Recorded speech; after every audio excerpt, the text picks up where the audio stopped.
പാർക്കാണ്. അബൌട്ട് 20,000 ക്രോസോളാണ് ഇവിടെ ഡെവലപ്മെന്റ് പുതിയ വന്നേക്കുന്നത്.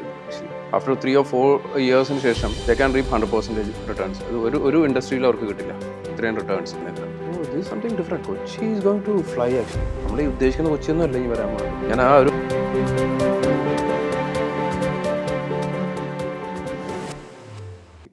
ഇൻവെസ്റ്റേഴ്സ് ഇൻവെസ്റ്റ് ചെയ്യുകയാണെങ്കിൽ they can reap it actually. After 3 or 4 ഇയേഴ്സിന് ശേഷം they can reap 100% റിട്ടേൺസ്. അത് ഒരു ഇൻഡസ്ട്രിയിൽ അവർക്ക് കിട്ടില്ല ഇത്രയും returns. For a new buyer, for end യൂസർക്കാണെങ്കിൽ they can buy good new locations with new amenities, with having a lot of water, മറ്റേ എല്ലാ ഫെസിലിറ്റീസും, റോഡ്സ്, മറ്റേ hospitals, then hospitality sector, everything is there actually. So ഇതെല്ലാം all together കസ്റ്റമർക്ക്, പുതിയ ബയേഴ്സിനും it will be a best part to invest in Kochi.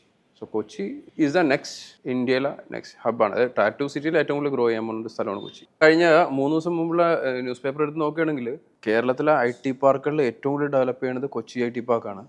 About 20,000 ക്രോസോളാണ് ഇവിടെ ഡെവലപ്മെന്റ് പുതിയ വന്നേക്കുന്നത്.